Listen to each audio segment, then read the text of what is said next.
존경하고 사랑하는 우리 구독자 여러분 반갑습니다. 여러분의 천만 라디오 천회장입니다. 또 이게 하루가 이제 시작되네요. 금방 지나갑니다. 하루도. 일단은 여러분 또 아침을 맞이해서 또 이렇게 떠드니까 우리 화요일 날은 불타오르면서 하루를 보내셨으면 좋겠습니다.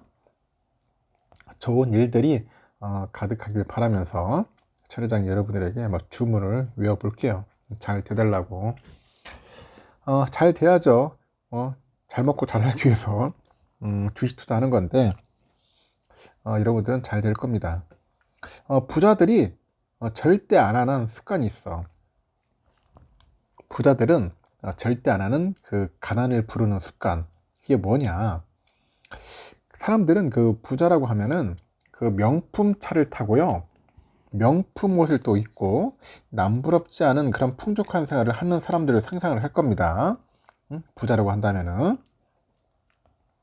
근데 부자가 되기 위해서는 그 부자의 삶을 따라 해야 한다고 생각을 하고요, 그들이 어떻게 돈을 벌고 어떻게 돈을 쓴지 관심을 가지면서, 그리고 그들의 인생을 따라가야 한다고 믿는 거야. 그들의 인생을 따라가야 한다, 그렇게 믿는 겁니다. 하지만 이것은 완전히 잘못된 생각이다. 완전히 잘못된 생각이다. 부자가 되기 위해서는 반드시 해야 하는 것은 그 부자의 삶을 따라하는 것이 아니라 가난한 사람의 삶을 따라하지 않는 겁니다. 가난한 삶의 사람을 따라하지 않는 거다. 완전 쇼킹한데요. 진짜 부자들이 피하는 가난한 사람들의 습관은 바로 뭐냐? 비교 심리. 이 비교 심리, 그리고 주변 인식. 주변 인식이더라. 이걸 피해야 돼요, 여러분. 비교 심리와 주변 인식. 누군가 가지고 있는 그런 멋진 차, 멋진 옷, 멋진 물건이 있으면은 나도 가져야만 뒤처지지 않는 것처럼 느끼는 그런 비교 심리가 있어. 우리 주식 투자에서 비교 심리 엄청 강하잖아요. 누구는 뭐 얼마 투량 가졌네, 삼성전자 뭐 5,000주 가졌네, 1만 주 가졌네 하는데, 나는 이제 기껏해야 500주, 막 200주 갖고 있고, 이런 비교 심리를 많이 갖더라고요. 그리고 또 주가가 얼마네, 다른 전 주가 날라다니는데 그건 왜 이렇게 엉망이냐 하면서 그런 식으로 이제 비교를 많이 합니다. 감나가는 건 그쵸. 감나가는 것들로 스스로를 치장하지 않으면은 다른 사람이 나를 만만하게 여기지 않을까 걱정하는 주변 인식도 있어요. 참 이게 문제죠. 우리 한국 사람들 주변 인식이 상당히 강해. 나를 어떻게 평가를 할까 하면서, 나를 호구로 보는 게 아닌가 하면서, 하여튼 이런 주변 인식도 강하더라. 하지만 진짜 부자들은 굳이 비싼 물건을 사고 몸을 치장하지 않아도 충분히 품격이 있고요, 행복한 삶을 살 수 있다는 것을 알고 있다는 겁니다. 이게 중요한 거예요. 그렇게 살아야지 품격 있고 행복한 삶을 살 수 있다. 사치품을 구입할 돈으로 투자를 하는 겁니다, 여러분. 쓸모없이 낭비될 돈으로 자신을 개발하는 거예요. 여러분이 그 두른 것이 곧 여러분의 가치를 만들지 않는다는 사실을 명심하십시오. 화려한 옷, 명품 옷, 명품 시계, 뭐 신발, 그리고 액세서리, 다 의미 없어요, 여러분. 의미 없다는 거지. 하여튼 내 자신 스스로의 삶을 한번 좀 약간 업그레이드 할 수 있도록 노력을 한번 해보십시오. 알겠습니까? 그리고 또 삼성의 이야기를 한번 또 주구장창 한번 떠들 테니까 여러분들이 그냥 편안하게 들어주시고, 좀 부족하더라도 여러분들이 좀 많은 배려와 아량이 필요할 것 같아요. 천회장 많이 응원해 주시고, 여러분의 사랑을 받고 사는 사람 아니겠습니까? 글로벌 시장을 주도하는 삼성전자, 이게 폴더블 폰에 위기감이 간주되고 있대. 위기감. 이 강력한 내수 시장을 활용을 해가지고 중국 제조사들의 약진으로 시장 초창기하고 비교했을 때 점유율이 이제 반토막이 났습니다. 반토막이 났다. 단순히 삼성의 그 베끼기에 그쳤던 이전과 달리 중국 업체들은 강력한 기술력을 내세워가지고 세계 시장을 공략을 하고 있습니다. 강력한 기술력, 이거를 내세우고 있더라. 시장조사 업체 보니까 DSCC죠. DSCC에 따르니까 올해 1분기 글로벌 폴더블폰 시장에서 삼성은 45%의 점유율을 기록합니다. 45%의 점유율을 기록을 하고요. 여전히 높은 점유율로 1위를 유지는 하고 있어요. 폴더블폰 그 시장 초창기인 2020년 이때 한 90% 육박을 했는데 그때와 비교하면은 거의 절반 수준이고 2위 오포가 21%, 3위는 화이 15%다. 이렇게 1분기는 폴더블폰의 신제품 출시 효과가 사라지는 비수기 시즌이야. 비수기 시즌이더라. 비수기 시즌이고요. 하지만 그 연간으로 따져봐도 삼성 폴더블폰의 그런 점유율은 매년 큰 폭으로 하락을 하고 있네요. DSCC가 글로벌 폴더블폰 시장에서 삼성 점유율이 21년 88%, 22년 78%, 23년 72%를 기록할 것으로 전망을 하는 거죠. 일각에서는 이 같은 분위기가 지속이 되면은 2-3년 내에 중국 업체가 삼성을 따라잡을 수 있다고 경고까지 하던데, 일단은 한 관계자가 그러는데 모조품 등으로 조롱받으면서 전혀 시장에 먹힐 것 같지 않던 중국 폴더블폰이 최근에 유럽 시장에서도 관심을 보였다. 삼성도 안심할 수 없다. 향후 2-3년 내 판도가 바뀔 수 있다. 그렇게 언급을 하더라고요. 전문가들은 삼성이 폴더블폰 시장에서 확실한 선두를 유지하기 위해서는 중국을 사수해야 한다고 조언을 해요. 하지만 쉽지 않습니다. 이 중국 애들 보니까 전통적으로 뭐 애국 소비 좀 약간 강해요. 여기 2016년 사드 때문에 그 논란으로 반한 감정이 또 확산되다 보니까 그게 때문에 이제 불매 운동이 좀 지금까지도 아직 영향을 미치고 있더라고요. 이 중국 애들 좀 이제 좀 약간 꼴통짓을 좀 합니다.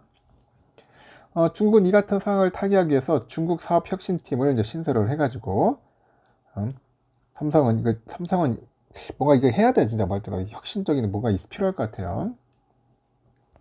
공격적인 마케팅 전략으로 반등을 노렸는데 좀처럼 성과가 나오지 않네. 삼성은 중국 스마트폰 시장에서 수년째 거의 0% 점유율이에요. 0%대. 참 미치고 환장하겠다. 이 시장조사업체 IDC에 따르니까 올해 1분기 중국 폴더블폰 그 시장에서도 오오포가 35%야. 화이 24.9% 밀려서 현재 18.4%에 머물렀다고 합니다. 더 큰 위기는 중국뿐 아니라 뭐 구글, 뭐 애플, 글로벌 빅테크들도 폴더블폰 시장에 참전하고 있다는 겁니다. 지난해 구글은 자사 첫 폴더블폰인 픽셀 폴드를 선보였는데 아직 완성도 측면에서는 삼성이 미치지는 못한다는 평가가 나오지만은 이 폴더블폰에 가장 최적화된 앱하고 OS를 적재적소 대처할 수 있다는 점에서 삼성을 충분히 위협할 수 있다 그런 평가도 있습니다. 여기에 애플도 이르면은 내년에 폴더블 아이폰을 출시한다고 하는 것 같은데 삼성 폴더블폰 출시가 5년 뒤처진 셈이지만은 일단은 애플의 브랜드 파워하고 고객 충성도를 고려하면은 삼성이 가장 강력한 또 경쟁자로 나오겠죠. 떠오르겠죠. 애플은 혁신 이미지가 워낙 강하지만은 그간 새 트렌드를 무작정 따라가기보다는 약간 지켜보는 쪽으로 전략을 취해왔다고 합니다. 자발적인 후발 주자로서 앞서 나온 제품들의 단점을 보완하면서 최적화에 주력을 했다. 그런 얘기가 있어요. 이제 앞으로 내가 볼 때는 중국이 아니라 그 애플이 경쟁자 같아. 애플하고 또 한판 승부를 거르지 않겠나 하는 생각이 듭니다. 애플 참 또 애플도 어떤 식으로 나올지 상당히 궁금해지네요. 애플 애들. 요즘 또 삼성전자가 지금 아주 또 큰일을 하고 있어요. 요즘 경기 침체 그런 실적 부진 이중고를 현재 겪고 있는데 삼성이 사실상 1년 내내 경력사원 채용 문을 열어놓고 있는 상황이에요. 그래서 공격적인 인재 영입에 정책에 나서고 있습니다. 불황일수록 선제적으로 인재를 확보하기 위해서 새로운 기회로 삼겠다는 그런 구상으로 이제 분석이 돼요. 29일 관련 업계에 따르니까 삼성은 반도체 사업을 담당하는 DS 부분이 지난해 15일에서 26일까지 경력 2년 이상의 사원 채용 공고를 냈어요. 관련 절차를 진행하고 있고 모집 대상은 삼성전자 팹립스인 시스템 LSA 사업분의 로케이션 기술 개발 직무입니다. 삼성전자는 수시로 경력 채용에 나서면서 우수 인재 확보에 주력을 하고 있고 지난 2월에도 회로 설계, 칩 설계 검증, 신호 처리, AI 그리고 소프트웨어 등을 대상으로 해서 대규모 경력 채용을 진행을 했어요. 삼성은 5대 그룹 중 유일하게 신입 공채를 유지합니다. 이 신입 공채를 유지하더라. 올해도 15,000명 이상의 신규 채용을 할 것 같아요. 이런 불황을 틈타가지고 경쟁사에서도 인재를 적극적으로 지금 끌어모으고 있어. 세계 최대 파운드리 기업이 대만 TSMC하고 마이크론을 거친 그 반도체 패킹 분야 전문가 그 린준청 씨를 후공정 그 기술 개발을 담당할 어드밴스 패키징 사업부 그 부서장에 임명을 했네요. 부서장에. 이 고질적인 인력난에 시달리는 반도체 업계 특성상 업황과 무관하게 꾸준히 우수 인재를 확보해야만 기술 경쟁력을 강화하겠다는 판단을 한 것 같습니다. 이는 반도체를 포함한 글로벌 빅테크 기업들이 경기 불확실성에 확대에 따른 실적 침체로 잇따라서 감원에 나서는 것과 대조이다. 감원. 다른 데는 막 자르고 있는데 삼성은 뽑고 있으니까.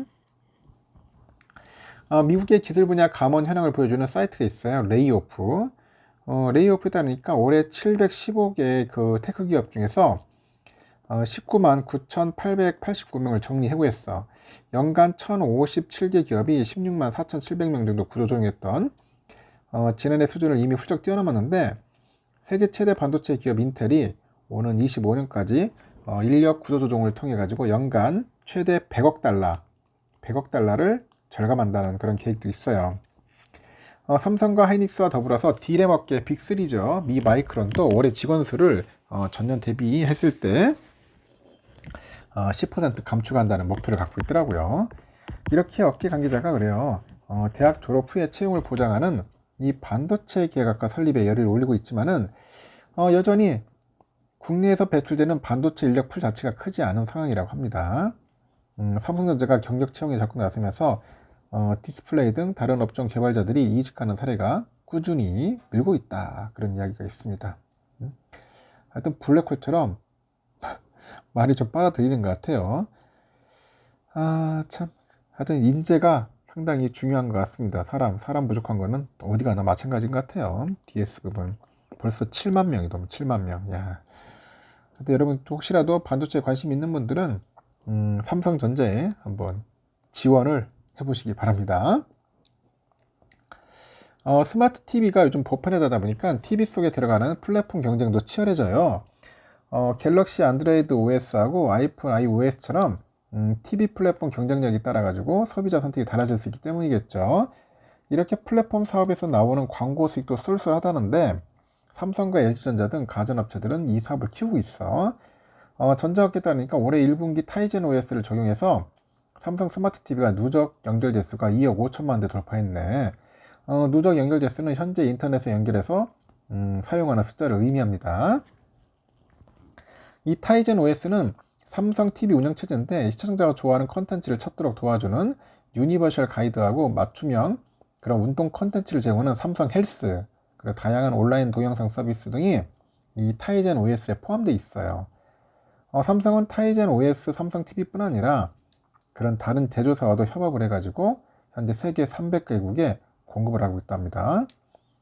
LG전자도 현재 TV 플랫폼 사업을 강화하는데 LG 플랫폼인 웹OS가 그 탑재된 티마트 TV는 지난해 말 기준 누적 판매 대수가 1억 8천만 대네요. 매년 3천만 대가량 판매한 점을 고려하면은 올해 스마트 TV 누적 판매 대수가 2억 대 이를 것 같고 이 웹OS는 대체 불가 토큰과 원격 의료 등 한 2,500개 달하는 애플리케이션을 지원을 합니다. 이렇게 스마트 TV 시장에서 이제 자리매김하다 보니까 이제 플랫폼 사업도 덩달아 더 확장되는 것 같아요. 시장조사 업체 보니까 올 1분기 TV 출하량 중 스마트 TV 비중이 92%에 벌써 1분기 89.1%에 비교하니까 2.9% 상승을 했고 글로벌 TV 시장에서 스마트 TV 출하량 비중이 처음으로 90%를 넘어선 것입니다. 전체 스마트 TV 중 삼성전자 타이젠 OS 점유율은 21.8, LG전자 웹 OS 점유율은 12.4% 이제 기록을 합니다. 1위는 안드로이드로 전체 42.4%인 것 같아요. 아직까지 안드로이드가 좀 많이 한 것 같아요. 이렇게 삼성과 LG전자가 독자 플랫폼 전략을 펴는 이유는 이 TV 기술력과 성능이 엇비슷한 상황에서 결국은 사용자 인터페이스하고 컨텐츠가 소비자를 사로잡을 그런 묘안이라고 생각하는 것 같아. 소비자가 이 자사 플랫폼에 익숙해지게 만들어서 꾸준히 자사 브랜드 TV를 구매하게 만드는 일종의 락인 효과죠. 락인 효과를 노리는 것 같다. 여기 또 코로나 이후에 OTT 시장이 폭발적으로 성장한 점도 이 가전업계가 콘텐츠 경쟁을 벌이는 계기가 되는 것 같아요. 가전업체들은 플랫폼 전략을 침체된 TV 시장에서 벗어날 돌파구로 삼고 있다. 삼성과 LG는 자사 플랫폼에 넷플릭스하고 웨이브 등 다양한 OTT를 탑재하는 대신에 이들 업체에서 입점 수수료를 받아요. 삼성하고 LG는 세계 곳에 있는 TV 제조사에도 플랫폼을 판매해서 생태계를 확대하고 있다. 이렇게 보시면 될 것 같습니다. 잘하고 있어요. 그리고 외국인이 이제 코스피에서 전기전자와 자동차 업종 대형주를 중심으로 해서 최대 규모의 순매수를 이어가고 있습니다. 이제 여러분 아시다시피 29일 날 외국인들이 올해 들어서 26일까지 코스피에서 한 12조 한 4,990억 정도를 싹쓸이했어. 업종별로 전기전자 13조 200억, 운수장비 3조 4,961억, 금융이 한 9,382억, 보험이 한 7,547억 원 이렇게 순으로 매수 규모가 컸는데 이 대형주죠. 대형주 순매수액이 11조 9천억이에요. 대부분을 차지합니다.